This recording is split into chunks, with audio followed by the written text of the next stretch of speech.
Hello guys, আশা করি আপনারা সবাই ভালো আছেন। আমরাও ভালো আছি। আমরা এখন স্কুল ছুটি দিয়েছে, স্কুল ছুটি শেষে আমরা একটু ঘোরাঘুরি করতেছি। আসো, এদিকে আসো, এদিকে আসো শোনা। আমরা এই যে কোথায় আসছে, এদিকে দেখো, দেখাও তো। এই যে এটা হচ্ছে নীলফামারী পলাশবাড়ি ডায়াবেটিক ক্লিনিক না শোনা? তো ডায়াবেটিক ক্লিনিকে একটু আমরা ঘোরাঘুরি করতেছি। আরেকজন কোথায় গেল দেখাও। এই যে এদিকে দেখাও শোনা, এদিকে আমি একটু বসি। হ্যাঁ, আচ্ছা এদিকে দেখাও। এটা কোন ক্লিনিক বলো? Diabetic clinic, Palashbari diabetic clinic. আমাদের স্কুল কি ছুটি দিয়েছে? স্কুল 12টার দিকে ছুটি দেয়। আমরা স্কুল ছুটি শেষে একটু আশেপাশে ঘোরাঘুরি করতেছি। এটা আমাদের স্কুলের পাশেই।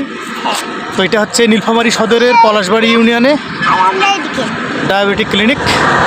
এটা প্রতিষ্ঠা করেছিলেন সাবেক সাংস্কৃতিক মন্ত্রী আসাদুজ্জামান নূর, আমাদের সাংস্কৃতিক ব্যক্তিত্ব, কিংবদন্তি বলতে পারেন। শোনো সবাই, টাটা দাও, টাটা দাও। আবার দেখা হবে অন্য কোনো ভিডিওতে। সবাই ভালো থাকবেন, সুস্থ থাকবেন। Tata, bye bye.